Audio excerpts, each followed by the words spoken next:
We do have to wait for a few more folks to show up, but we're going to try to get started so that everybody knows.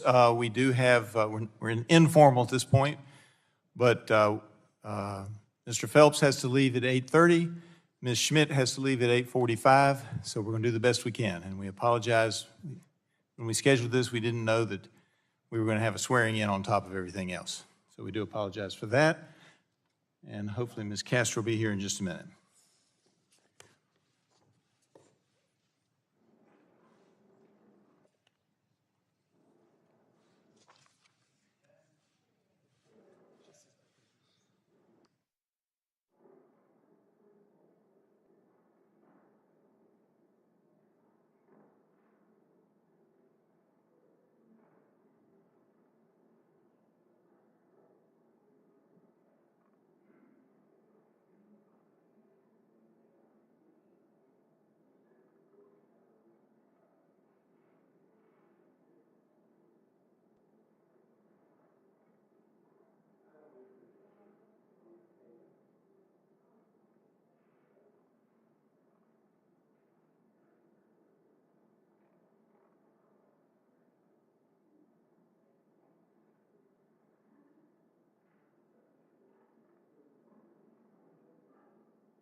I ask all our guests to please take their seats.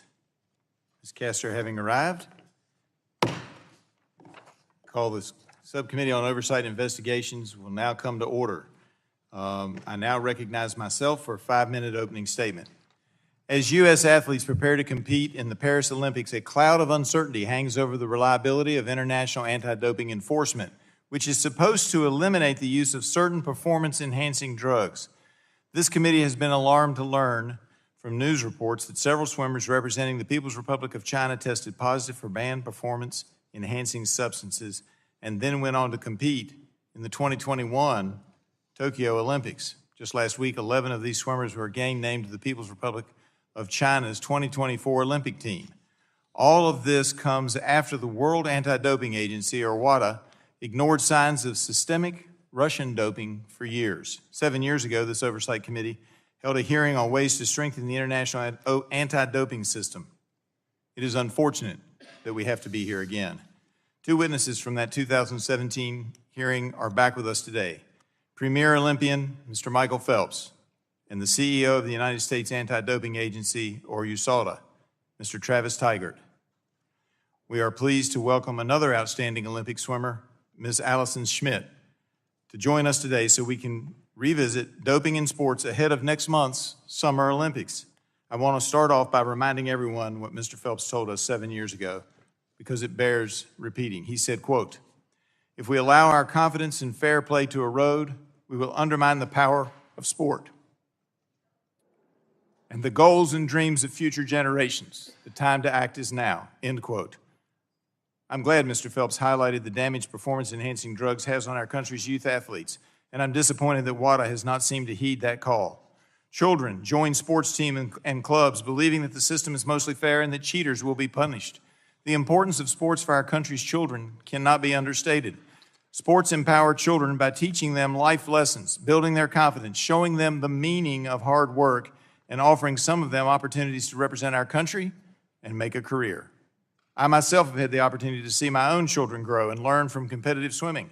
In fact, last week was very exciting in my household because 1 year ago in high school regionals, my son Davis competed against Olympian Thomas Heilman, who at age 17 is the youngest male swimmer to qualify for Team USA since Michael Phelps.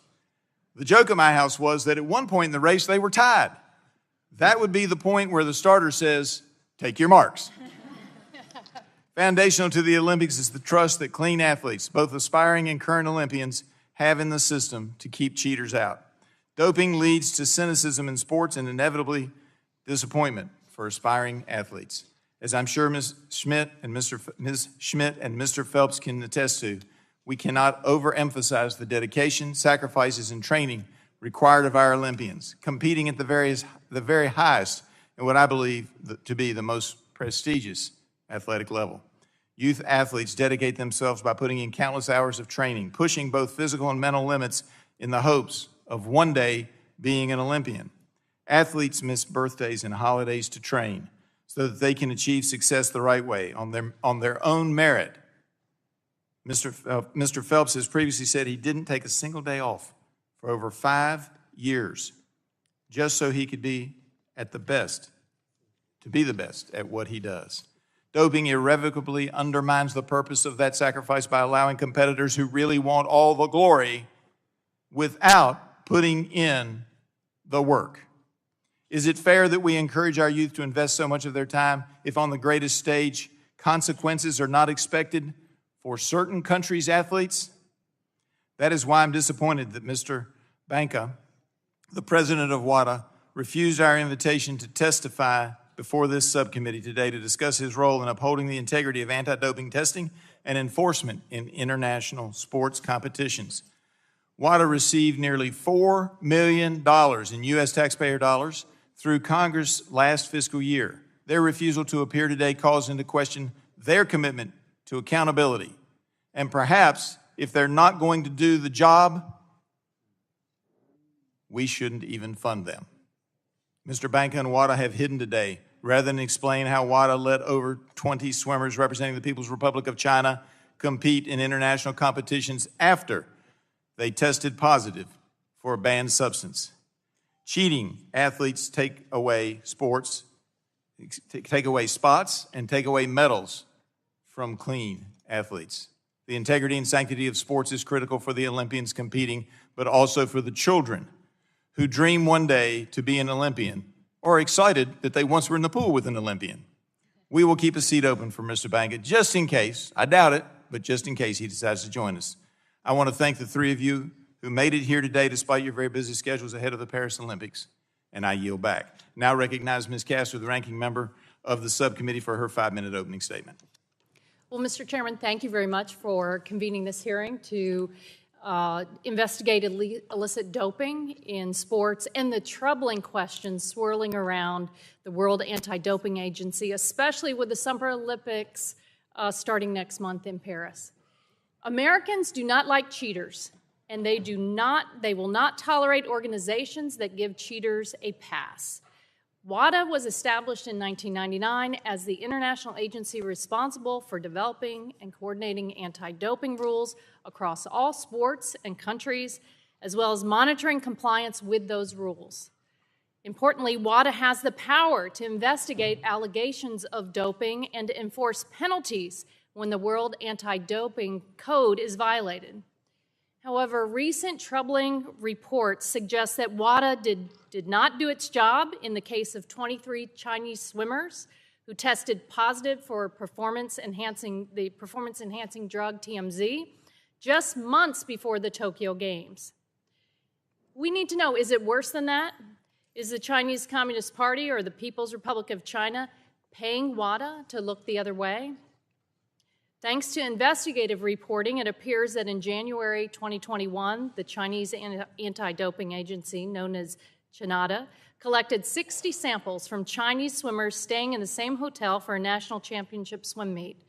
Nearly 6 weeks later, in March of 2021, test results were reported to WADA, showing that 23 of the swimmers tested positive for TMZ.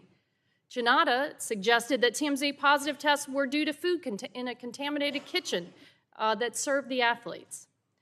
CHINADA did not impose a rule violation against the swimmers or make the matter public.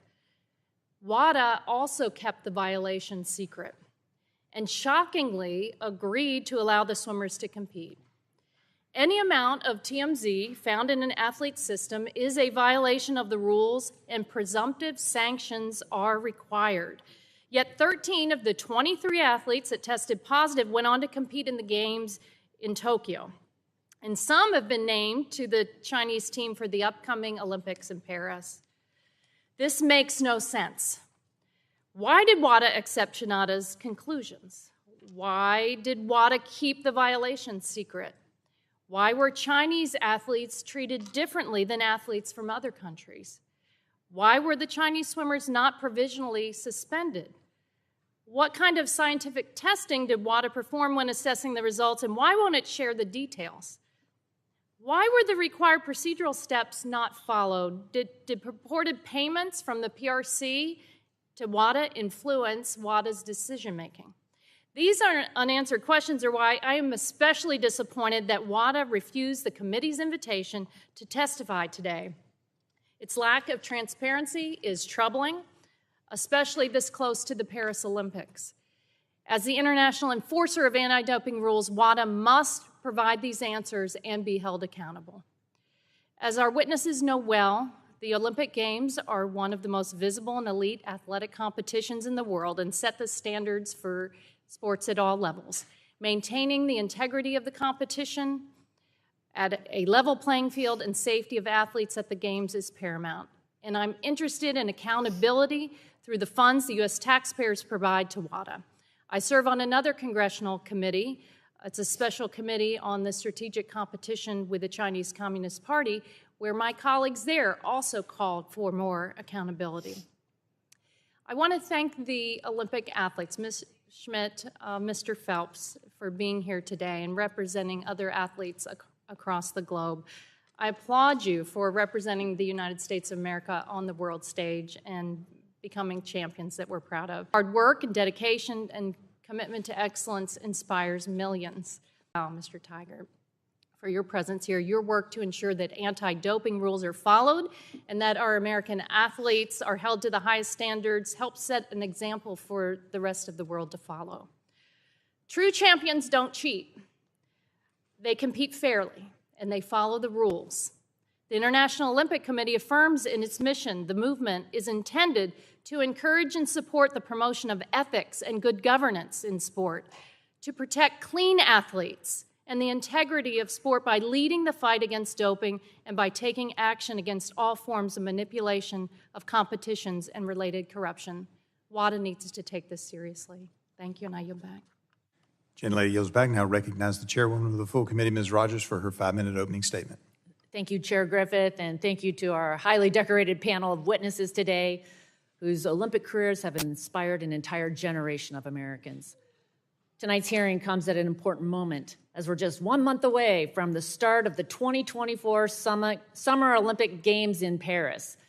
We will be examining how the World Anti-Doping Agency's policies and their failure to enforce those policies on the use of banned performance-enhancing drugs and how that is undermining the integrity of the Olympic Games. It's completely unacceptable that the World Anti-Doping Agency president, Vitold Benka, whose agency received over $3 million in U.S. taxpayer dollars this past year, declined to join us tonight. Doping scandals have real effects on our athletes, including American swimmers, who must abide by the strictest anti-doping standards enforced by USADA and include requirements like random testing. These anti-doping standards should be applied evenly to ensure a level playing field and that the best athlete wins. Recent reporting unveiled that just weeks before the 2021 Olympic Games in Tokyo, 23 members of the Chinese swimming team tested positive for a banned substance, trimetazine, or TMZ. The Chinese authorities dismissed the positive test, telling the World Anti-Doping Agency that this was all a mistake because the banned drug, which is found only in pill form, somehow ended up in the kitchen of a hotel that all 23 swimmers were staying at, and they all somehow unknowingly ingested this banned substance. The World Anti-Doping Agency's review somehow concluded that this explanation was plausible and no further investigation was necessary. It's important to note that those swimmers won several medals, including 3 golds. WADA has consistently failed to be transparent or accept any responsibility for its actions. And it's not just the U.S. Congress. WADA is declining a hearing invitation from the German Bundestag that was scheduled earlier this month. How many more Olympic athletes have to lose out on winning medals and proudly singing their country's national anthem before the World Anti-Doping Agency decides to enforce its rules uniformly? Everyone's watching the Olympics in Paris in their homes next month should know that the system is not rigged against athletes who compete the right way. I look forward to hearing from all of you on this important topic. I yield back. Ms. Rogers yields back. Now recognize the ranking member of the full committee, Mr. Pallone, for his 5-minute opening statement. Thank you, Mr. Chairman. Every 4 years, the world comes together to watch the best athletes in the world compete for gold at the Olympics. And over the last couple of weeks, American athletes have been competing against each other for the opportunity to represent the U.S. at the Olympics next month in Paris. And I was thrilled to see that 2 New Jersey swimmers, Matt Fallon and Jack Alexey, earned spots on the Olympic swim team at the Olympic trials in Indianapolis last week. And the Olympics only happen every 4 years, but these dedicated athletes train around the clock, day in and day out, for the opportunity to compete. And they should be assured that the world competition is fair. So I want to thank the witnesses who are here today and demonstrate their ongoing commitment to drug-free competitive sports. Michael Phelps and Allison Schmitt are 2 of our nation's top Olympic athletes who have both dedicated most of their lives to rigorous training and incredible discipline to showcase their talents and represent the U.S. on the world stage. And both of you have made our country proud through your athletic achievements, and you continue to make us proud by standing up for clean sports. The CEO of the U.S. Anti-Doping Agency, Travis Tygart, is also here, representing an institution that works tirelessly to ensure clean competition and the integrity of sports. USADA's drug testing and educational programs are held up as examples of the strongest and most effective anti-doping programs in the world. And thank you for your important work and the example that you set. I have to note my extreme disappointment and frustration that the World Anti-Doping Agency declined the committee's invitation to testify. WADA is supposed to play a critical role in ensuring that sports are fair and that competitions are clean across the world. They were established to enforce the rules that keep everyone safe and uphold the integrity of global sporting events. It's really outrageous that WADA does not have the courage or integrity to show up and defend itself here tonight. WADA should be protecting clean sport and not hiding from accountability. Now, we need answers directly from WADA about the disturbing allegations against Chinese Olympic swimmers. Recently, the world learned of the allegations of doping amongst Chinese swimmers that happened in early 2021, 7 months before the Tokyo Olympics. It was especially alarming to learn of WADA's role in sweeping these positive tests under the rug and allowing the Chinese anti-doping agency to ignore the rules by not making the violations public and failing to issue proper sanctions on the affected athletes. 13 of those swimmers that tested positive for banned substances competed in Tokyo and won several medals. Not only were there no repercussions for violations of the doping rules at the time, but 11 of those swimmers are on the national team for China now and will compete again in Paris next month. So WADA's mission is to police doping in the international sports arena. The positive tests from the Chinese swimmers raise serious concerns about WADA's effectiveness in this role. To ensure the integrity of international competition, WADA must send an unambiguous message that it will enforce the rules established in the World Anti-Doping Code and apply all sanctions equally for any violation. So we need a full, clear, and truly independent examination of what happened in the case of these swimmers, and equally important, a thorough assessment of WADA's actions and inactions. I'm aware that WADA has commissioned an investigation which is ongoing, is expected to conclude before the end of this month. But WADA should commit to making the results of this investigation public and answering our questions. The international sports community deserves to know what the investigation found and to assess whether the probe was truly independent. All athletes deserve a cop on the beat that will enforce the rules without fear or favor and ensure the integrity of the competition is not being questioned. So I look forward to learning what action is needed to ensure the strong and fair international enforcement of our anti-doping rules. An assessment of the appropriateness of WADA's action must occur to determine what went wrong and how to prevent it from happening again. So I thank all of you, the 3 of you who did show up today, to ensure a level playing field for all athletes and to maintain the integrity of international sports at the highest levels. Thank you again, and thank you, Mr. Chairman. I yield back. Gentleman yields back. We want to thank our witnesses for being here today and taking the time to testify before the subcommittee. You will have an opportunity to give an opening statement followed by a round of questions from members. I should also mention that concludes the members' opening statements, and the chair reminds members, pursuant to committee rules, all members' written opening statements will be made a part of the record. Please provide those to the clerk promptly. Witnesses, you are aware the subcommittee is holding an oversight hearing, and when doing so, we have the practice of taking testimony under oath. Do you have an objection to testifying under oath? Seeing that none have an objection to testifying under oath, we will proceed. The chair advises you are also entitled to be advised by counsel pursuant to House rules. Do any of you desire to be advised by counsel during your testimony today? As y'all can tell, I'm trying to do this a little fast. Seeing none, please rise and raise your right hand if possible, if you're capable. Do each of you promise or affirm to tell the truth, the whole truth, and nothing but the truth, so help you God? Seeing the witnesses answered in the affirmative, you are now sworn in and under oath, subject to penalties set forth in Title 18, Section 1001 of the United States Code. With that, we will now recognize Mr. Phelps. Y'all can be seated. We will now recognize Mr. Phelps for 5 minutes to give his opening statement. Mr. Chairman, members of the committee, good evening. My name is Michael Phelps, and I come before you today, not just as a 5-time retired Olympic swimmer, but also as an advocate for mental health awareness. The conversation around mental health, especially for athletes, is incomplete without addressing the integrity of sport and fair competition. Representing the United States on the world stage has been one of the greatest honors of my life. Through my 15-year career, I competed in over 5 Olympics and 6 World Championships, winning a combined 65 gold medals for my team and my country. My journey in the pool has taught me the values of hard work, dedication, and above all, fairness. It helped me overcome challenges like ADHD and taught me resilience and focus. However, the constant suspicion on doping eroded the mental state that took a lifetime to build.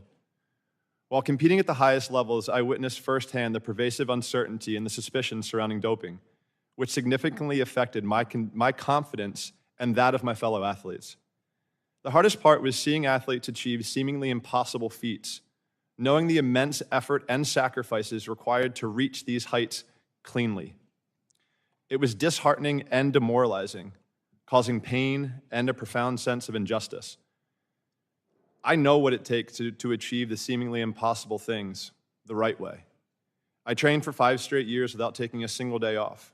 I knew that that level of my competition, an extra 52 days of practice, would be necessary to make that difference. Such sacrifice brought me to the highest of highs, also the lowest of lows. But I did it in pursuit of standing on top of the podium, watching the Stars and Stripes, listening to my national anthem play. The last time I spoke at the committee in 2017, it was the first time that I had spoken out about doping and for fairness in sport. I testified to the necessity of an athlete being able to believe in themselves, to compete at such a high level and know that belief in oneself is only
themselves, to compete at such a high level and know that belief in oneself is only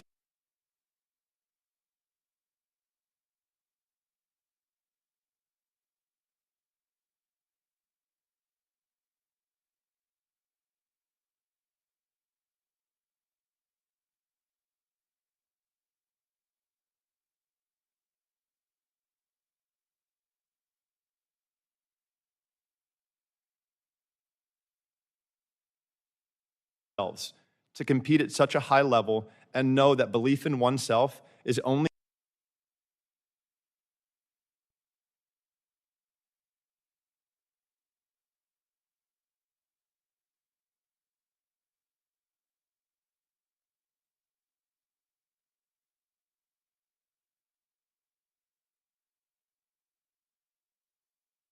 doping and for fairness in sport. I testified to the necessity of an athlete being able to believe in themselves, themselves to compete at such a high level and know that belief in oneself is only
Chinese athletes treated differently than athletes from other countries? Why were the Chinese swimmers not provisionally suspended? What kind of scientific testing did WADA perform when assessing the results, and why won't it share the details? Why were the required procedural steps not followed? Did purported payments from the PRC to WADA influence WADA's decision-making? These unanswered questions are why I am especially disappointed that WADA refused the committee's invitation to testify today. Its lack of transparency is troubling, especially this close to the Paris Olympics. As the international enforcer of anti-doping rules, WADA must provide these answers and be held accountable. As our witnesses know well, the Olympic Games are one of the most visible and elite athletic competitions in the world and set the standards for sports at all levels. Maintaining the integrity of the competition at a level playing field and safety of athletes at the Games is paramount. And I'm interested in accountability through the funds the U.S. taxpayers provide to WADA. I serve on another congressional committee. It's a special committee on the strategic competition with the Chinese Communist Party, where my colleagues there also called for more accountability. I want to thank the Olympic athletes, Ms. Schmitt, Mr. Phelps, for being here today and representing other athletes across the globe. I applaud you for representing the United States of America on the world stage and becoming champions that we're proud of. Your hard work and dedication and commitment to excellence inspires millions. Thanks to the U.S. Anti-Doping Agency as well, Mr. Tygart. Agency's 20 swimmers won several medals, including ones This week is also in film. Rules, all members, please rise for the opening statement. Through my 15-year career, I competed in over 5 Olympics and 6 World Championships, winning a combined 65 gold medals for my team and my country. My journey in the pool has taught me the values of hard work, dedication, and above all, fairness. It helped me overcome challenges like ADHD and taught me resilience and focus. However, the constant suspicion on doping eroded the mental state that took a lifetime to build. While competing at the highest levels, I witnessed firsthand the pervasive uncertainty and the suspicion surrounding doping, which significantly affected my confidence and that of my fellow athletes. The hardest part was seeing athletes achieve seemingly impossible feats, knowing the immense effort and sacrifices required to reach these heights cleanly. It was disheartening and demoralizing, causing pain and a profound sense of injustice. I know what it takes to achieve the seemingly impossible things the right way. I trained for 5 straight years without taking a single day off. I knew that that level of my competition, an extra 52 days of practice, would be necessary to make that difference. Such sacrifice brought me to the highest of highs, also the lowest of lows. But I did it in pursuit of standing on top of the podium, watching the Stars and Stripes, listening to my national anthem play. The last time I spoke at the committee in 2017, it was the first time that I had spoken out about doping and for fairness in sport. I testified to the necessity of an athlete being able to believe in themselves, to compete at such a high level and know that belief in oneself is only every single world record I ever break. Same thing, vials of blood, and then urine. It's not the same for everybody else. How short-sighted is it to undermine the integrity of an international competition like the Olympics? If scandals like this proliferate, then what happens to fair competition and in the interest of the public and all of us? It's a great question, and honestly, I think if we continue to let this slide any farther, the Olympic Games might not even be there. You know, I think there could be a possibility where, you know, there are other avenues that people try instead of trying to do it the right way. And as a kid growing up, again, you heard, my dream was to wear the Stars and Stripes and stand on top of that podium and listen to my national anthem play. And I will tell you what, over a 20-year career, I got to do it a lot. And it was really awesome. But also, like Allison said, I outworked any single human on this planet. And that's a fact. And that's why I got the results that I got. And for me, I don't want kids growing up thinking that it's only doping and cheating where you're able to do these unfathomable things. Because people told me my whole entire life I would never amount to anything. I used that as motivation. In my career, I guess I won a couple gold medals, so it was a good career, and I had fun doing it. But for the future, again, this has to change, and it has to change now. Thank you. Each one of us has been a little boy or a little girl who has had a dream. Now, Michael and I have had a dream in this sport and in the Olympic space.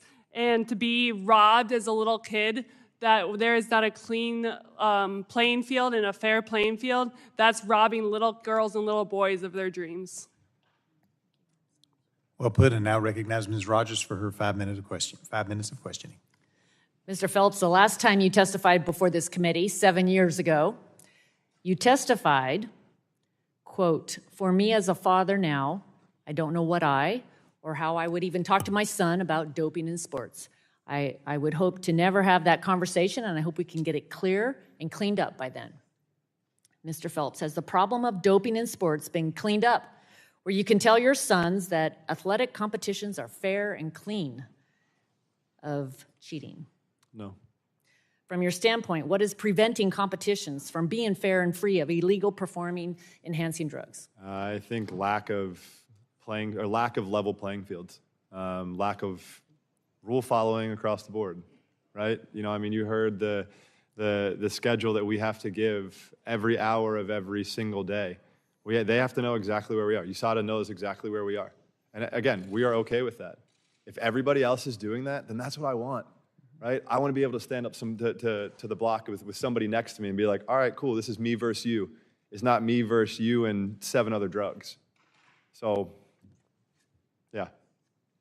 So would you just describe how vigorous a little bit the U.S. anti-doping agency testing standards are and just how often you were tested throughout your career? I would say on an average, I was tested 4 to 6 times a month, sometimes more, depending on if I was competing or not. When I was competing, it was pretty much every single session. It was the random testing, which again, I'm okay with. And yeah, it's sometimes it's at 6 o'clock in the morning and we're getting up out of bed on our day off in Colorado Springs, knocking on the door, we have to do a drug test, fine, no problem. But it's literally, for my whole career, I'm probably one of the highest tested athletes that we have. Is that fair to say, Travis? Yeah?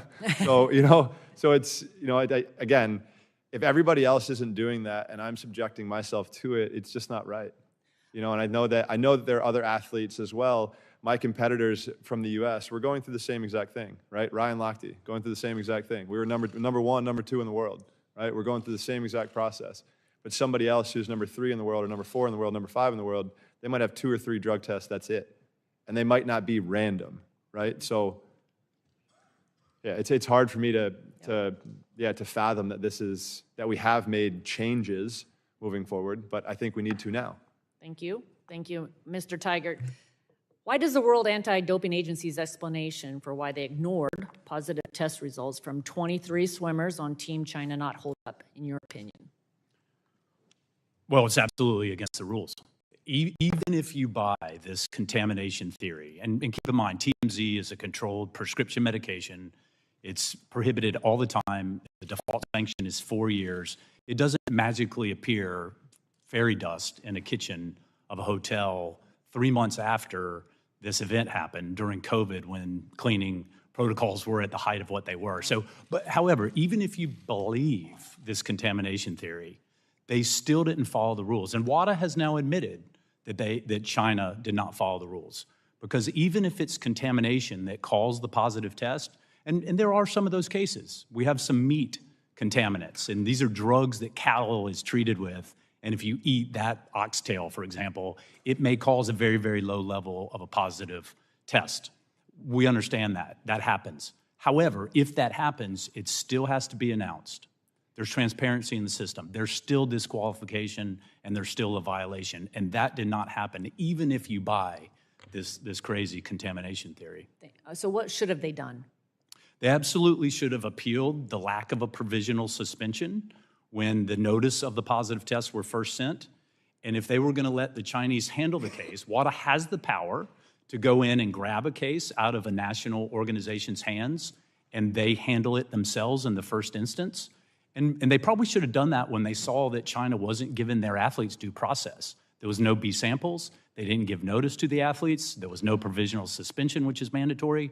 But given that they didn't do that, when they then got the full file that demonstrated China swept these under the rug and didn't follow the rules, they should have immediately appealed those to the Court of Arbitration for Sport, like they do in hundreds of cases Thank you. on Are an any annual of basis. those athletes competing in Paris? 11 of them have made the team now competing in Paris. Ms. Schmitt, what does ignoring 23 positive tests do to trust in anti-doping agencies responsible for holding up the integrity, especially for clean athletes that compete the right way? There is no trust. And what we ask for is that trust for accountability and transparency. We don't have accountability, and we don't have transparency as we have not seen the full files. Thank you. Thank you all for being here. Really appreciate it. I yield back. Gentlelady yields back. Now recognize the ranking member of the full committee, Mr. Pallone, for his 5 minutes of questions. Thank you, Mr. Chairman. I want to follow up what Chair Rogers said and what Mr. Tygart said about this, what happened. It seems to me that the water code, that the rules, outline in specific detail how anti-doping violations are supposed to be processed and reported. The problem is they're not enforced, or they weren't enforced, and the lack of transparency.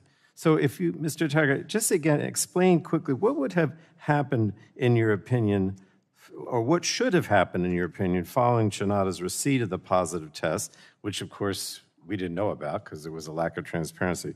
But what should have happened following the receipt of the positive test from these 23 different Chinese swimmers in January of 2021? Yeah, given that this drug is such a potent performance-enhancing drug that's banned at all times, not just during the competition, but you can't take it during training because it can help you during training for recovery and cardiac efficiency, which is critical to performance at an event later. They should have immediately provisionally suspended the athletes, take them off the playing field. That's mandatory under the rules. That was not done.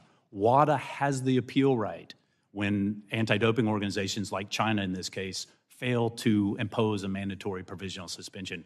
WADA should have immediately appealed that, like they did in the Russian figure skater case, if you remember. She was not provisionally suspended by Russia, surprise, and they appealed that. Same drug, same level of drug.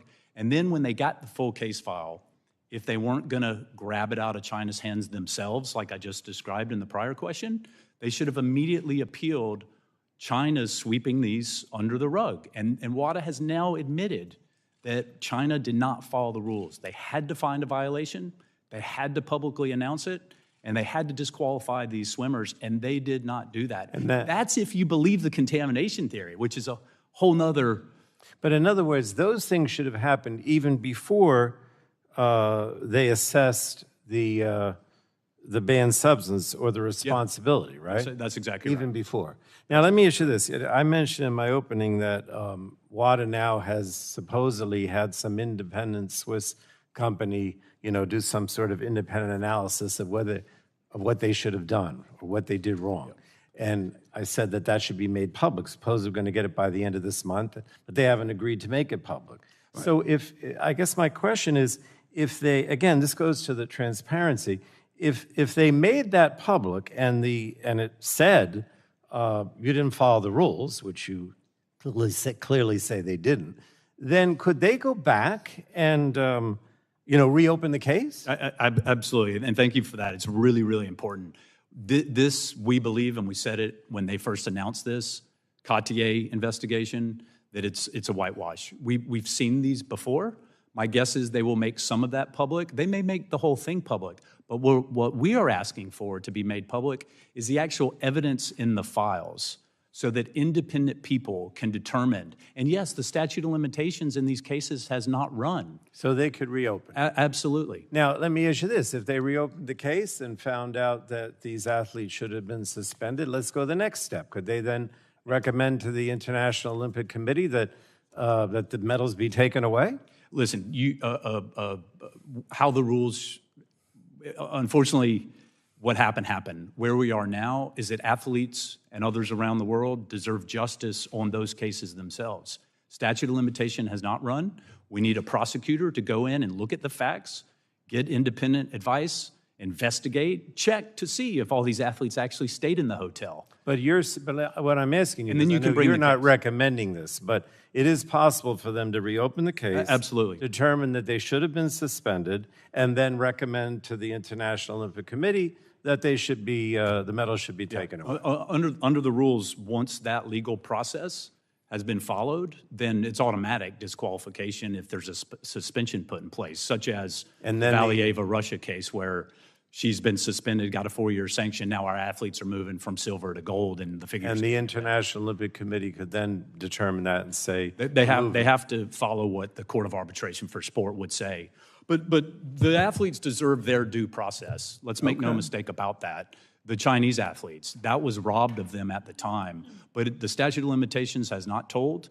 And if there are violations that deserve something longer than just a disqualification and an announcement, then that can still be put in place. one way of achieving justice, That's- and maybe that's- setting an example, that we're going to take these medals away, and you shouldn't violate the rules. Congressman, that's why we have been pushing so hard from the very beginning for an independent prosecutor to get access to the cases themselves, not a report that WADA does, but the actual evidence in the cases, interview the whistleblowers, which was not done, and determine whether or not it is fair to bring cases against those 23 athletes, and if a sanction, the 4-year default sanction, should be put in place, or if it is contamination. Listen, if it is contamination and the evidence proves that, USADA and say, you know what, that's contamination. Sorry, you got silver medal and you should be happy with it, but you weren't robbed. If that happens, this will haunt our athletes and athletes from around the world for the rest of their lives. Thank you, Mr. Chairman. Gentleman yields Sorry if back. we went over. Now recognize the gentleman from Kentucky, the chairman of the Subcommittee on Health, Mr. Guthrie. Thank you. Thank you all for being here. And I'd like to address this to Mr. Phelps and Ms. Schmitt. My understanding is athletes who are doping on banned substances do everything they possibly can to avoid the regulators and not get detected. I know, and I appreciate both of you standing here and saying that everything you've done has been because of your hard work. That's admirable. I appreciate it. But I know you've been around some people who have probably or know of situations. And could you share some of the ways athletes try to hide the fact that they're using bad substances, or they try to trick testers and regulators? And also, so how do they do it? And based on your experiences, are cheaters often a step ahead of the regulators?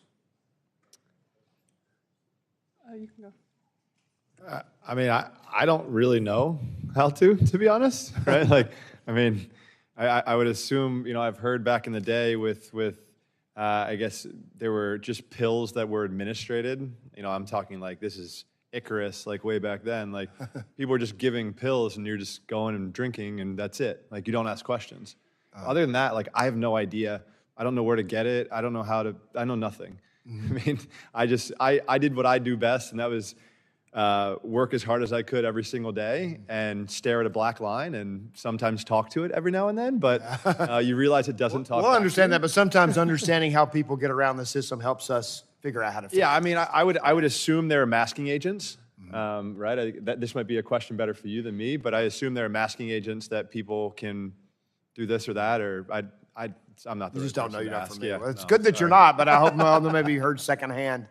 Have you heard anything secondhand how that would work? I've never heard anything, but I mean, we have finished thousands of yards of practices and have felt bricks in our arms. We've woken up for 5:15 a.m. practices, diving in the water at 5:15 with sore bodies, with legs that we have to walk backwards down the stairs because they feel like Jell-O. So, like Michael said, if I have ever heard of anything, we would go right to USADA. So people who get away with doping are just the regulators are not regulating. I mean, there's not a way around it. Either they're just not checking them. Is that what you're? That's what I'm Listen, trying to get. I would say, and we should take some consolation, right, that whistleblowers have come forward and exposed deep state-sponsored doping in Russia. Holy cow, that's been exposed, and that was not dealt with as effectively as it should have been. I guess that's what I'm trying to expose. These are intentional regulating agencies that just allow it to happen. Here is the problem, is that the global regulator that's supposed to be the global referee to ensure that every country is being held to the same standards, We now have another example. Russia was one. We now have another example that whistleblowers in the media, just like Russia, exposed of them not doing the job. So it's There not were been positive able to tests. It's not been able to sum up, and I'm going to go ahead and yield because I know we're against the time for you, a couple of you guys and others want to. But so to sum it up is that they're not been able to mask their doping. Are these regulating agencies, China and Russia, we know, are allowing it? More importantly, the World Anti-Doping Agency. It's turned their blind eye to them allowing You got it. All right, You got thank it. you, and I will yield. Russia and China have been too big to fail in their eyes, and they get a different set of rules than the rest of the world does, unfortunately. I'll yield back. Gentleman yields back. Now recognize Ms. DeGette for her 5 minutes of questioning. Thank you so much, Mr. Chairman. I'm the co-chair of the Bipartisan and Bicameral Congressional Olympic and Paralympic Caucus. And my constituents and I are very proud that USADA, the U.S. Olympic and Paralympic Committee, and so many Olympic athletes call Colorado home. I will apologize for the 6 a.m. wake-ups, but, that's out of my hands. As you heard from this panel, we had a hearing in 2017 when I was the ranking member of this subcommittee and Mr. Tygart and Mr. Phelps were here, about the revelation of the systematic doping among the Russian athletes. That led to Russia's being banned from the Olympics for several years. And at that hearing, there were some serious questions raised about the effectiveness of the World Anti-Doping Agency, WADA, and it's kind of poignant that there they are or not, and they haven't come here to explain themselves. But after that hearing, Mr. Tygart, you will remember this, we felt like maybe they didn't have enough resources. Right. We felt like that was the problem, right? Yep. And so the U.S. now contributes nearly $4 million in dues to WADA, right? Yes, ma'am. And that was in response to the concerns about their ability to finance themselves, right? That's right. But how does our contribution compare to other countries' dues paid to WADA? So we are the single highest payer, U.S. taxpayer, Right. on the government side. That's matched by the IOC. The IOC overall is the largest payer, about half of WADA's $53 million budget. But you'll remember, to your point, about what WADA asked for when they did have the decency and respect to show up here and answer questions under oath, that they asked for three things. One, they wanted authority to investigate and investigators. Correct. They wanted a compliance process, and they Correct. wanted a process to handle effectively whistleblowers. Right. So They got all three, and a 60% increase in their budget Right. to So- handle that. so- Those weren't used in this case whatsoever. Right. So that this case and the problems we have has nothing to do with the funding that we're giving them. Isn't that right? I think absolutely not. Okay. Now, I also found out that in 2018 and 2019, coincidentally, China paid WADA nearly $2 million more than their required annual dues payments. Remember that? Overpayment? Unfortunately, I do. And now, as we now learn, that was right before these doping investigations. Is that right? And even worse, 500,000 of that, close to 2 million extra payments, was specifically given, earmarked for investigations. And now knowing that they didn't open an investigation into these cases, I'm not suggesting, I don't have evidence Well, of you a know quid what? pro quo. You don't have to suggest anything. I think we'll just let that sit there. The Thank you. optics and the perception of fairness and being objective, too good. unbiased is horrendous and, Yeah, and not too good. incredibly troubling. Okay. Another development since the 2017 hearing was the Rodchenkov Anti-Doping Act, which was a bill I co-led in the House with some other people, actually signed into law. That law makes it a crime to engage in a doping scheme at any international sports competition that is broadcast in the U.S., sponsored by a U.S. company, or in which U.S. athletes participate. Mr. Phelps, do you know about that law? No. Okay. I don't. And I'm not going to. But do you think a law that would do what I just said would be helpful for athletes who dope? I do, yeah. I mean, because they're replicated, or excuse me, there's something that happens, right? Like, they're going to get punished for it. Like, right now, people are just getting away with everything. You know, there are Right. people who are still testing positive that are still having the opportunity to compete internationally. Right. What? Not No, from the that's not- U.S., No, though. not from the U.S., no. Right. But from all over the world. And how is that possible? Right. Like, it just makes no sense. I'm one that, if somebody does test positive, I would like to see a lifetime ban. Cut and Yeah. dry, right? Like, And obviously to Travis, what Travis is saying, you have a lot of contamination issues. Obviously things happen, but if somebody is going out of their way to single-handedly cheat, go. Lifetime ban. Yeah, lifetime ban. What do you think, Ms. Schmitt? I agree and echo what they're saying. I think there should be a zero tolerance policy. Internationally. Yes. Thank you. Thank you all for coming. We may have to have you back again, I can imagine, but we will continue to chip away at this. I yield back. Thank you. Thank you all for everything today. Thank you so much.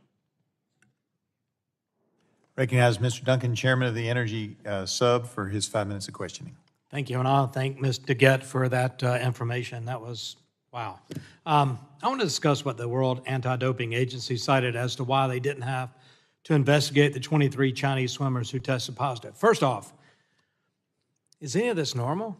I mean, if you worked at WADA and one day you get over 20 positive tests, all from one country, in this case China, in a 1 week span, is that a normal day at the office, or would this have raised an eyebrow or two? Mr. Phelps? It does raise an eyebrow because I think for 3 years, nobody said anything about it, right? So that's kind of bizarre. I mean, do I believe there is doping in sports? Of course. I mean, you've heard me say, I don't believe I've ever competed in a clean field. So I think there is doping across the board, but I don't know. It's not normal, and it absolutely should have raised the reddest of all flags to the tallest of all 20 from one flagpoles. country in 1 week. Absolutely, particularly for this drug that less than 9 months earlier, they met with a whistleblower who defected from China, who they found credible, told them that they were giving low levels and undetectable levels of this very drug to their athletes to cheat. Wow. So how that didn't result in an immediate investigation, immediate grabbing of that case to be prosecuted effectively is why we're here. Yeah. And why we need answers. That's why we're here, Mr. Phelps. Is it still the same where if one delegation has 4 drug tests, they skip the next Olympics? Is that right? Depending on the sport, but Okay. Because throughout, when I was swimming, I was always under the, if 4 of our athletes tested positive in one Olympic, or one quad, 4 swimmers test positive in one quad, we're done. We can't compete in the Olympics. They had 23. They competed in that Olympics, and they have the opportunity to still compete at this Olympics in Paris. Wow. And don't think for a second, if I may, that is a terrible day if you're WADA to receive notice of 23 positive tests. They were going to have to likely gut the Chinese swim team going into the 2021 Olympics. Why didn't they? As well as 2022, China was going to host the winter. This is the question. This is what we're asking. Like Russia, are they too big to fail? And that's why you turned a blind eye and allowed them to not follow the rules and sweep these positive tests under the rug. That's the very question we are here for and want and need answers to. I agree on the lifetime ban. Aside from the Russian doping scandal, have any of you ever heard of over 20 positive tests not being investigated? I got a no from Mr. Phelps. Ms. Schmitt? No. One of the reasons they cited for not investigating 23 swimmers who tested positive was because they were, quote, in the same place at the same time when the positive samples arose, end quote. Can each of you tell me if that is a good excuse not to investigate over 20 cases? Listen, in our Lance Armstrong case, the team stayed together so that they could dope together. They rode a bus together so they could do blood transfusions together. The fact that they all stayed at the same hotel and all tested positive is not a fact that is consistent with not doping. It's a fact consistent with intentional doping. Team that travels together, dopes together. Would COVID-19 restrictions have prevented the World Anti-Doping Agency from effectively and thoroughly investigating these positive tests? I would just say 3,500 athletes in February of 2022, so just a few months later, came into Beijing and competed in the Winter Olympic Games without any problem. They could have easily gone in 2 or 3 people to interview. They could have done Zoom interviews. So it's not an excuse. Athletes don't want an excuse that COVID prevented them from lifting a finger. They didn't even open a factual investigation. They've acknowledged that. And COVID and the fact that it might have been difficult to get into China during that time because everywhere was difficult to get into is not a valid excuse that answers the questions for why athletes weren't held to the same rules. Yeah. I'm a former athlete, and I want a level playing field as you do. I've got a little bit of time left. Ms. Schmitt, do you want to add anything? Do you have any comments you want to add? I'm grateful for this opportunity, and like all of us up here state that we just want fairness in sport. Like you stated, we want fairness in sport. And sport has given me so many opportunities, and I hope that I can have children that are in sport that have opportunities and know that they're competing on a fair playing field. Thank you. Mr. Baca, your lack of being here speaks volumes. Mr. Chairman, I yield back. Gentleman yields back. Now recognize Ms. Schakowsky for her 5 minutes of question. She's up.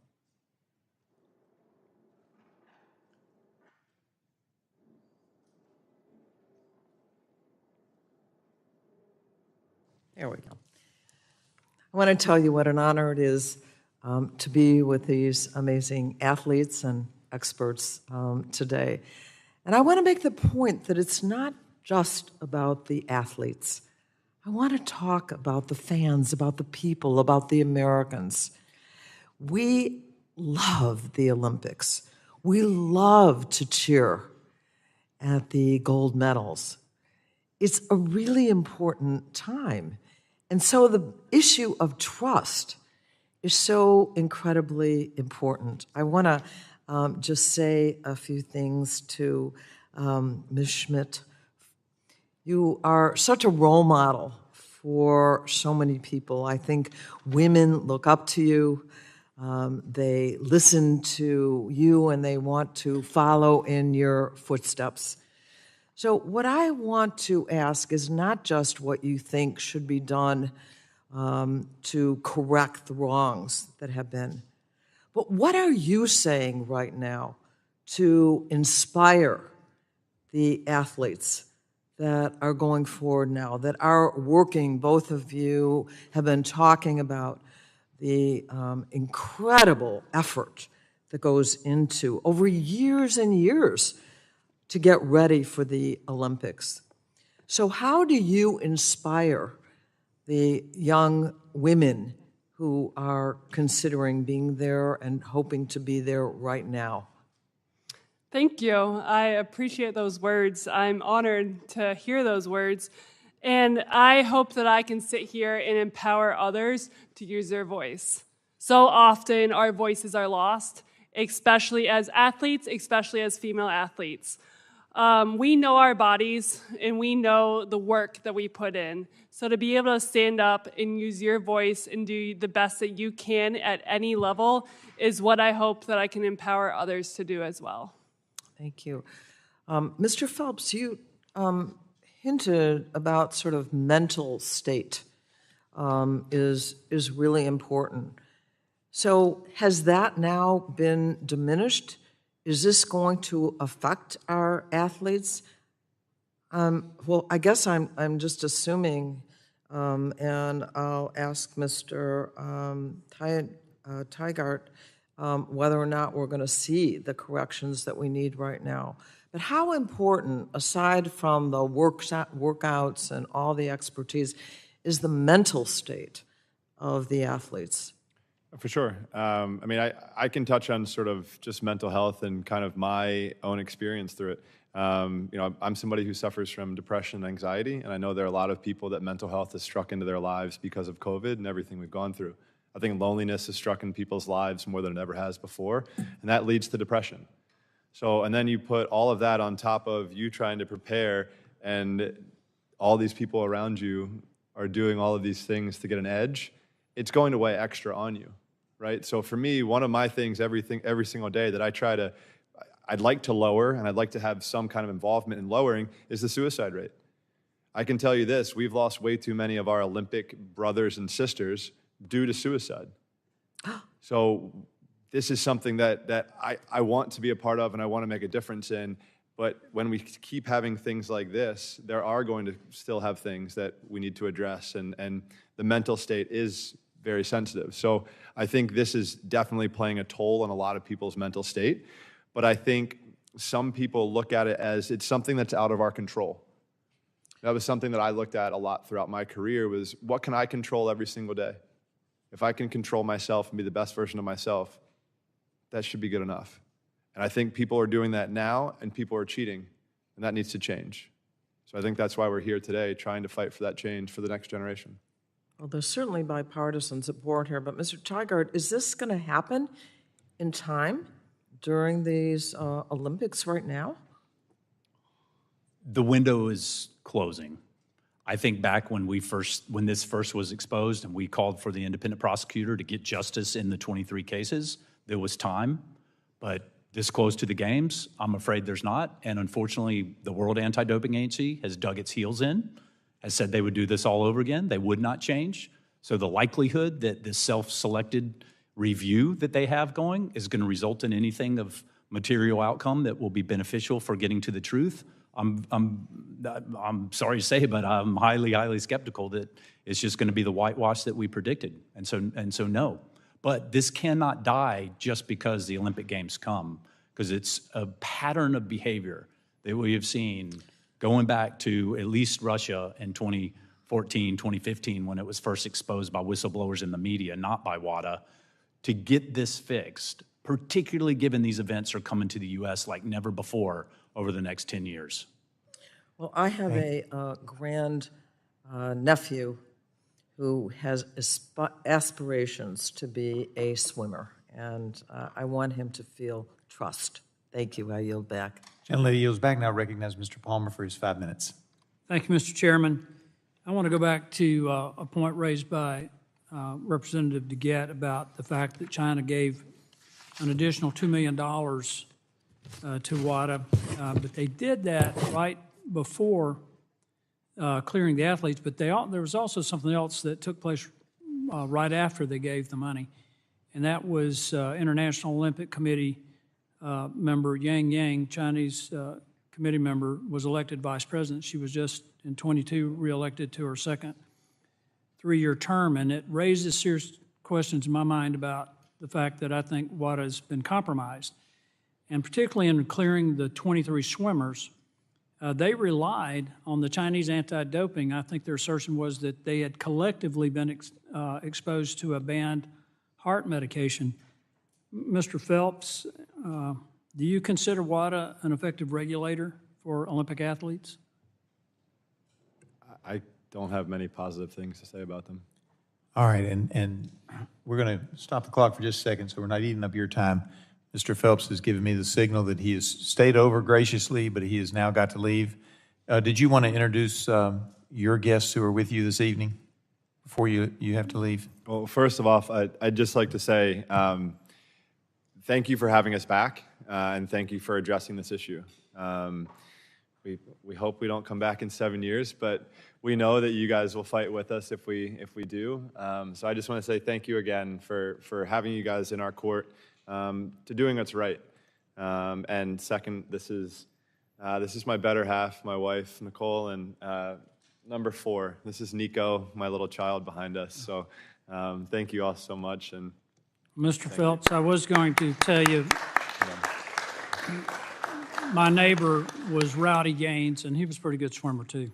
Sir, yes, sir. I just spent time with him covering some of the Olympic trials, and we'll be over in Paris covering it together as well. The only negative I have about Rowdy was he was an Auburn swimmer. Yes, yep, yes, sir. Played football at Alabama. He's a great guy. Yes, yes, sir. Y'all did a nice job. Thank you so much. I appreciate everything. Thank you. And I was talking about the other time, not today particularly, when you were on doing the trials.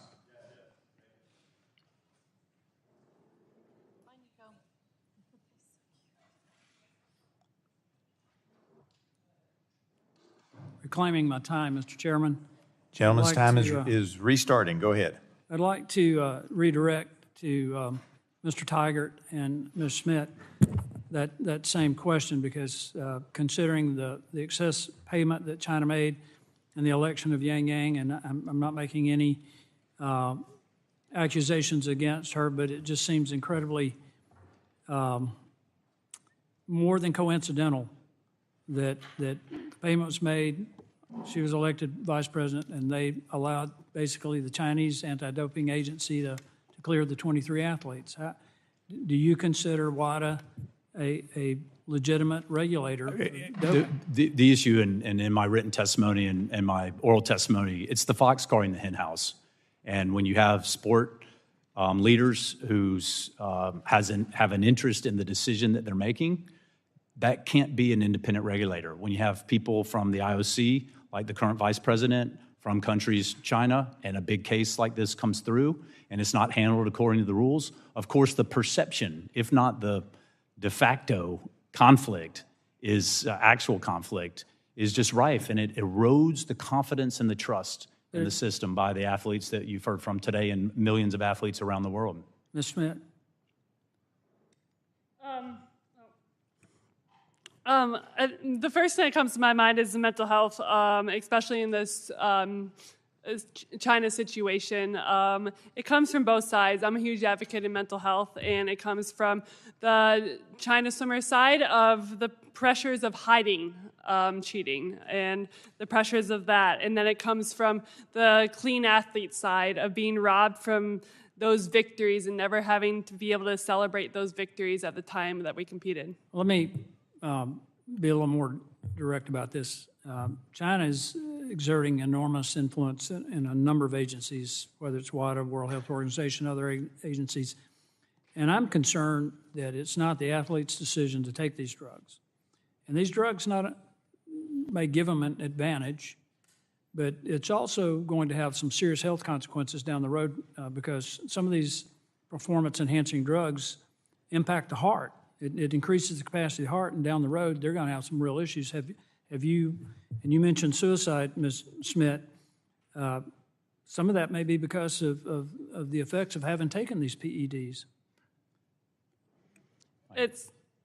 Yeah, go ahead. It's holding that standard. It's coming from, for us as U.S. athletes, it's coming from USADA, and to knowing that we're responsible for what we're putting in our body. And like I said, it's empowering ourselves to know what we're putting in our body, empowering ourselves to use our voice. My question, since my time is limited, is are there countries, and in this case China, forcing their athletes to take these drugs? Because what I would say is we absolutely, and we can't be naive that some of these countries, we saw it with the Russia state-sponsored doping affair, they see sport as an extension of their foreign affairs. Exactly. And it is a war to them, and they want to win, and they will use their athletes as their soldiers on the playing fields of the Olympic Games. No, it's not and we about- can't be naive to that, and it's exactly why we have to have a strong global referee to ensure that those countries don't gain an advantage that they don't deserve under the rules. Yeah, it's not about competition, it's about supremacy. And they're willing to risk the long-term well-being of their athletes in an attempt to defeat all other nations in competitive sports.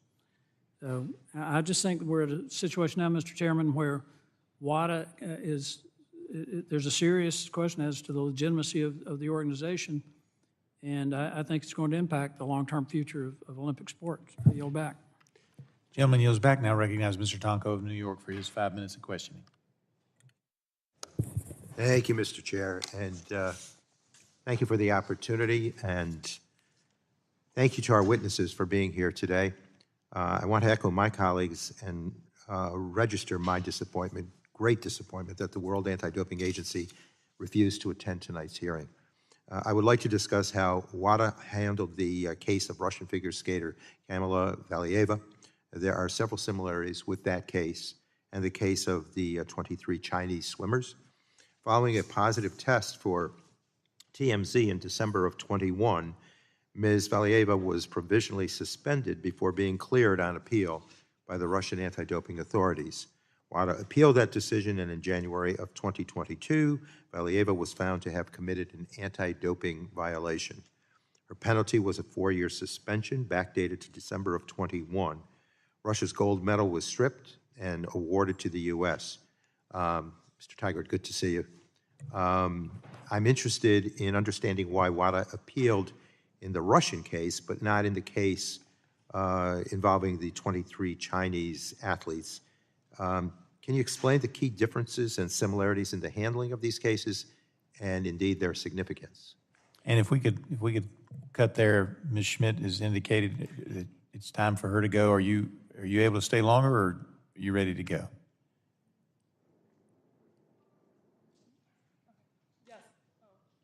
Yes, I have to go make my flight. Okay.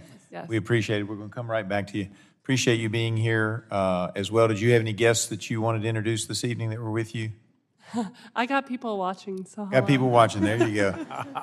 And I have to tell you, I loved in your written statement about swimming not being or being a no-cut sport. That's why I ended up being a swimmer and love it very much. But really appreciate you being here and your testimony. Thank you. Yes, swimming is the one sport that is a life skill as well. It is. And so even an old man like me can keep getting in the water and do a little bit. All right. Appreciate you being here this evening. Thank you very much. Thank you very much. Thank you.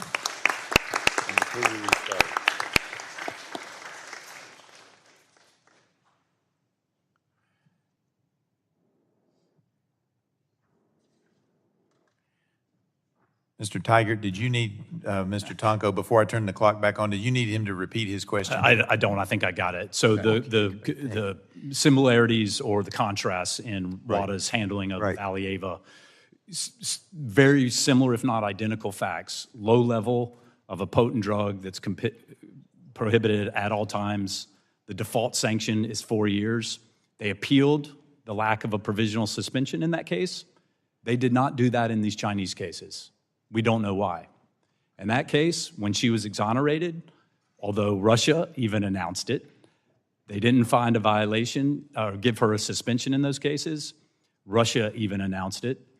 WADA then appealed that case to the Court of Arbitration for Sport. They prosecuted that case, and they got the default sanction that otherwise should have been put in place by Russia, which was 4 years. That was an example, while it took too long, that was an example where the WADA did its job as the global watchdog and enforced the rules against Russia as those rules should have been enforced. Identical substance, similar low level, this time 23 athletes. They didn't appeal the provisional suspension. When China swept these under the rug, which is against the rules, even if you believed it was contamination, they didn't appeal that. They let China do that and get away with it. How they justify treating these cases different than how they treated Valieva case is, again, incredibly troubling, and it's why we've asked for the full China dossier. If there are distinctions in there that make sense and that are comport with the rules, then we'll be the first to say that. But right now, they are so far away from that, is why we're here asking for assistance and help. Thank you. I appreciate that. And let's take a look at another scenario. Mr. Tygart, you correctly mentioned in your written testimony that this is not the first time that this committee has addressed these issues. In 2017, we held a hearing to review WADA's role in response to the systematic doping that was uncovered in Russia. I believe that covered the area of 2014 to 2015, perhaps. What similarities or differences are there between that case and how WADA handled the case of the 23 Chinese swimmers? I would say, well, first of all, it's both in the Russia case and now in this sweeping under the rug of 23 Chinese positive tests.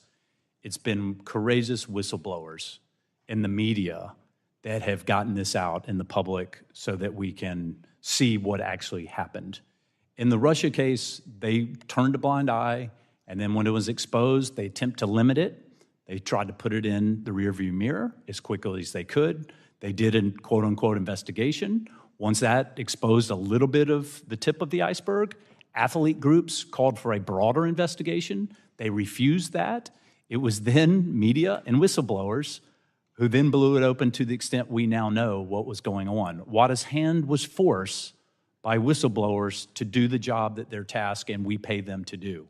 Here again in China, we never would have known about these 23 cases being covered up in violation of the rules that WADA has now admitted China didn't follow the rules. WADA's admitted that, but they didn't do anything about it.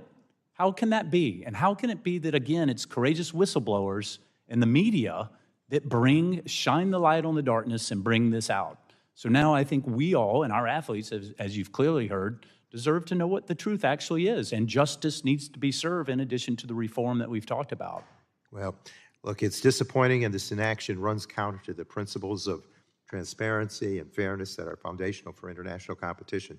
So I thank you for your responses to those questions, and thank you for your help in other areas of anti-doping legislation that we did in another industry, the horse racing industry. I appreciate the help. So thank you, Mr. Chair, and with that, I yield back. Gentleman yields back and now recognize Ms. Lesko for her 5 minutes of questioning. Thank you, Mr. Chair. Mr. Tygart, thanks for sticking it out with us till almost 9 I think I have a plane to catch, actually. Okay, well, I'll be. I'm kidding. Maybe I wish I had a plane to catch. I'm not sure.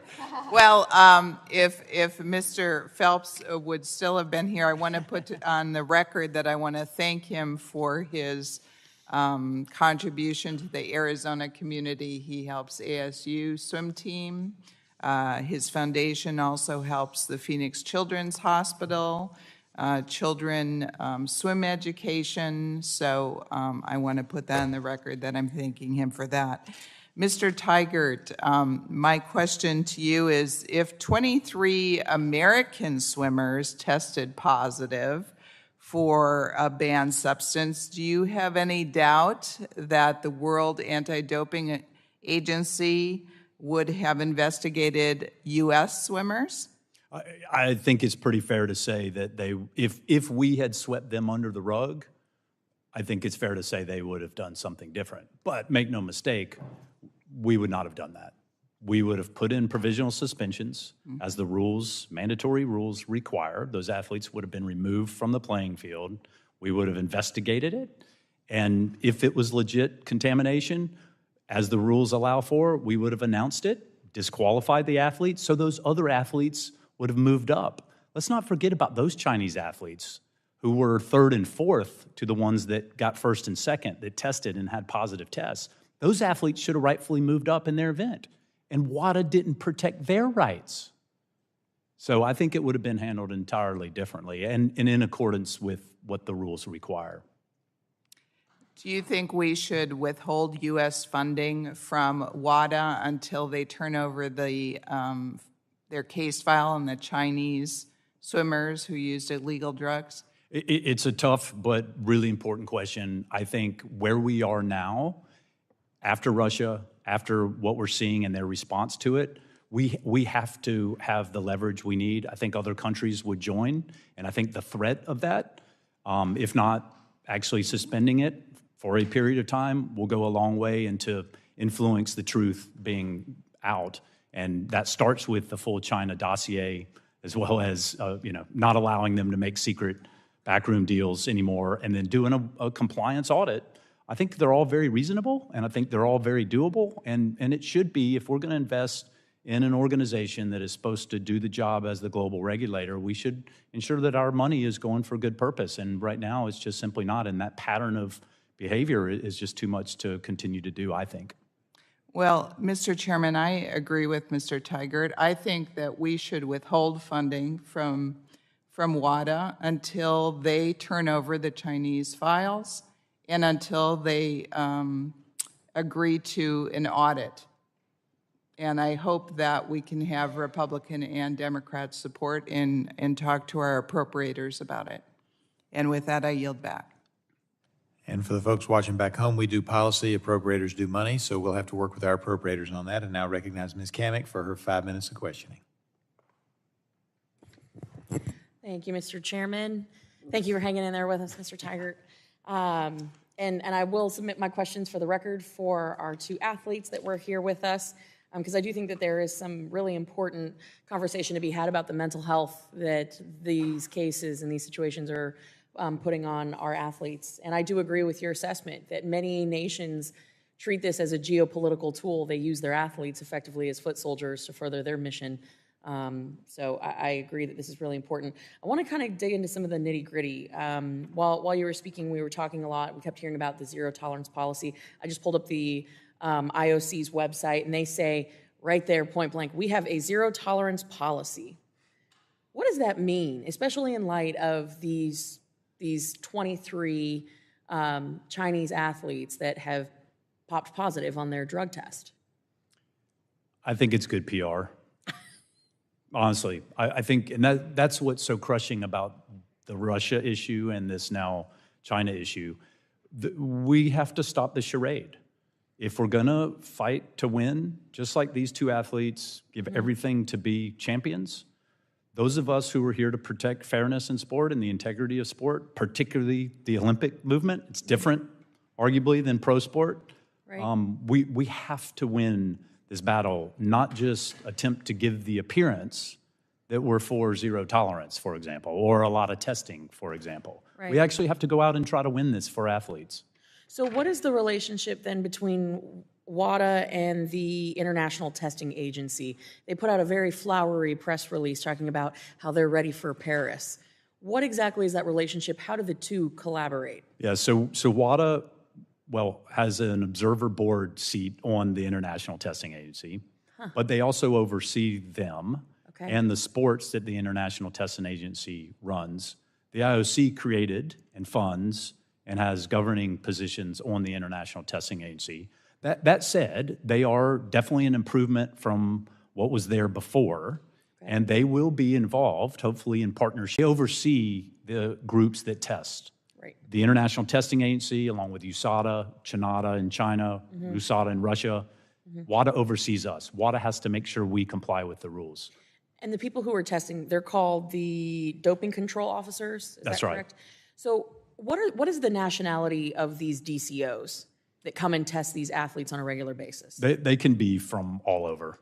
Is it more national? Are American DCOs testing American athletes, or is it kind of a hodgepodge? I'm trying to get a better sense of what it looks like. Yeah, so we have employees that are doping control officers who, as you've heard, sometimes go into athletes' house at 6 o'clock in the morning and collect samples.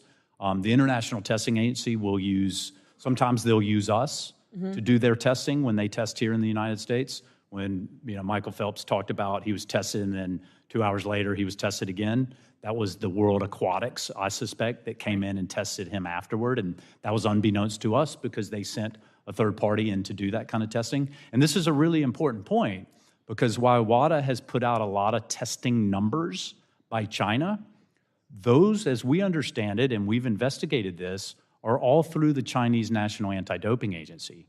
They don't have third parties that come in and do the testing. They're solely relying, as we understand it, on the Chinese Anti-Doping Agency, and they're only using the Chinese laboratory. We're here in the United States, one, we have 2 labs. 2, we allow foreign testers to come in and test in the U.S. if it's not a test that we're performing. Well, and shouldn't that be a redundancy that the IOC adopts as just good standard practice? It's a good check. It's a good check and balance. So, I mean, the vetting, is there any vetting of or standards that are established by WADA for the DOCs? There is a international standard for testing and investigations that all doping control officers have to go through, and it's a full background check. Here in the U.S., all of ours are Safe Sports certified, which is not the case around the world, unfortunately. Something that we're obviously very proud of, given the crisis and saga there and the victims that were deeply affected. Ours are employees, so we background checks, all of the things that you would do to ensure that the folks that are going in to test are actually trustworthy and can do the job at the level that they need to do the job. Is there a follow-up standard, though? So it's kind of like you pass the background check and then you're off to the races, no pun intended. But is there continual follow-up of, are these people compromised? Because, I mean, this is, at the highest levels. Is there any follow-up with these DCOs along the way? Yeah, for sure. For at least here in the United States, I couldn't speak to what happens necessarily around the world, but there's evaluation, constant athlete feedback, correction if there's, minor conformities that need to be dealt with, but constant oversight to make sure we've got the best people in the trenches doing that kind of work, because that's the first leg of the testing process. If you have bad collections, if you give advance notice, then it's only as good as, ultimately what you're going to collect, which athletes can find ways to defeat the system if they're given that advance notice. I'm getting the signal that my time has expired. I have some remaining questions that I will submit for the record. Thank you for your time and for appearing before the committee today. We appreciate it. I yield. Gentlelady yields back. Now waiting on to the committee, we recognize Ms. Barragan, who's been here since the beginning, for her 5 minutes of questioning. Well, thank you, Mr. Chairman, and thank you to the committee for allowing me to wave on today. As a kid, I was a swimmer myself. My mother almost drowned when she was a kid, so she made sure that all of her kids would have the opportunity to learn how to swim. And once a year, I would perform in a big competition. And so as a kid, you watch the Olympics and you watch swimming, and it's so inspirational to see our athletes do this and perform and we don't really understand or know the sacrifices that are made. And to hear today about those sacrifices and their dreams of standing on the podium and wearing the stripes, which is so patriotic, us as members of Congress who represent the United States need to do all we can to make sure we have their back and that they know we have their back. And that they do that and they know that so that they continue to compete and push to make sure that America is at the top of that podium. Mr. Tygart, you have told us a lot that has been very helpful. You mentioned, and we talked a little bit about how China has paid an additional $1.8 million to the World Anti-Doping Agency. How common is it for a nation to pay more than its dues? Is that normal or not so much? You know, I don't think it's all that normal. I know in the investigations that I mentioned earlier, they gave out of that 1.8 roughly extra money above their dues, 500,000 was earmarked for investigations. My understanding is that's the only money that was extra that went to earmark specifically for the investigations division. But there have been other opportunities where governments have given extra money to the World Anti-Doping Agency for a science project or to develop a new collection model or something along those lines. The other really rare thing that I'll mention is that WADA also had a private sponsorship. They had 2 private sponsorships. This one that I'm referring to was with the Chinese sporting good manufacturer, Anta, that also has a sponsorship with the Chinese National Olympic Committee, as well as the Chinese National Swim Team and Swim Federation. So you can, obviously, the perception of the conflict, whether it's direct extra government money or it's a private sponsorship, which until now, and questions have been asked, no one's known what the value of that sponsorship was and what type of money, if it was money, they now say it was value in kind and shirts or clothing was given for some of their staff. But we haven't seen the detail of that. And the optics of that just erodes the confidence, once again, the trust that athletes have. And again, I'm not saying there's a quid pro quo there, but clearly the perception of a conflict and having money on the one hand extra and sponsorships and then allowing China to sweep these tests under the carpet is incredibly troubling. Right, and you've spoken quite a bit about some of what you would do. One of them you mentioned was a subpoena. And as a country who gives the most money, I would think that would be something that we would do, that we would say, hey, if we're going to give you money, you got to be here and answer questions. So thank you for bringing that up. You also brought up conditioning money. How would you condition the money? You talked a little bit about disclosure of documents and audit. How would you draft that? Just for our guidance on going back, as mentioned, to talk to appropriators, what kind of conditions on the money would you place? Fantastic and incredibly important question. When Russia happened, the taxpayer money that went to the White House Office of National Drug Control Policy, it was seen as a contract that had to be paid. Congress changed that. It's now discretionary. ONDCP, the director, Dr. Gupta, who sits on the executive committee at WADA, he and that office has the power to pay the money or not to pay the money. We would recommend very strong language in the reporting of that money and condition the payment of that money on the 3 things that I asked for, and there may be additional things that can be asked for, and make sure that the White House office, adheres to how Congress expects its taxpayer money to be spent and ensure that we're spending it in the right ways. And make no mistake, we need and have to have a strong WADA, and maybe we need to pay more, but we should not continue to pay bad money after bad money when we've seen this pattern of behavior happen. Well, great, thank you. I represent a district in Southern California, and so my district is going to have the Olympics come there, and swimming will be there, and so I'm super excited about it. But we don't want to have this hanging over our head either.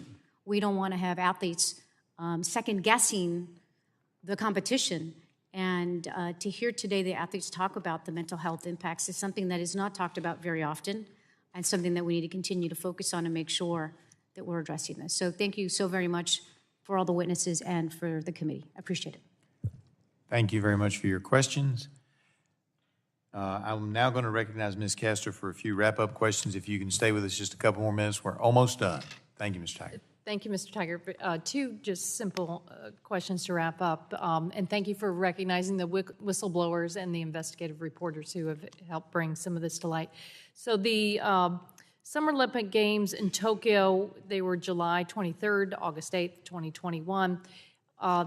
Chinata had collected the samples from the Chinese swimmers that January and reported to WADA. Was that really done through the International Testing Agency and the doping control officers? What is that step that WADA actually received the reports about the Chinese swimmers? Yeah, the Chinese anti-doping agency, Chinata, as we understand what's been reported, collected the samples, sent them to the Beijing laboratory that ran the samples. They were positive for these low levels of TMZ. They reported those as required into the ATOM system. So WADA and World Aquatics were on notice in March, as they've said, of these positive tests that were collected in early January of 2021. Would there have been any way for them to when they went to the laboratory, for them to say, oh, they're all clean and no problem here? Or is there some check at the with the doping control officers or the testing agency or World Aquatics? Well, certainly we saw in Russia, the lab itself was corrupt and was not doing the job that it was required to do. Here, the lab, and good for the lab, ran the samples and reported them to WADA. It then fell back to Chinata, who brought in the government to help them with the investigation, and they came up with this story that it was contamination. Then Chinata swept them under the carpet and didn't follow the rules that they were required to follow, and then sent that file as they're required to WADA, who was okay with it. Okay, that's helpful. So the International Olympic Committee, they say right in their mission statement, I read it at the start of the hearing, that they exist to encourage and support the promotion of ethics and good governance in sport, to protect clean athletes and the integrity of sport by leading the fight against doping and by taking action against all forms of manipulation of competitions and related corruption. What can the IOC do now that this has come to light? They could solve the problem tomorrow. They could remove themselves from the governing boards, so remove the fox from guarding the hen house, and continue to fund and maybe also increase their funding, and let WADA be the watchdog, not their lapdog, when it comes time to enforcing the rules. And what recourse since they have athletes that are headed to Paris, would there be some recourse there as well? We have to get to athletes deserve justice. And it's not just U.S. athletes, other athletes that swam in the 2021 Olympics and athletes who are going into the Paris Olympics for 2024. We have to get justice for those athletes. It's not fair for them to be haunted, as you heard from Allison Schmitt, for the rest of their lives, whether or not those athletes from China who had these positive tests should have been there or not.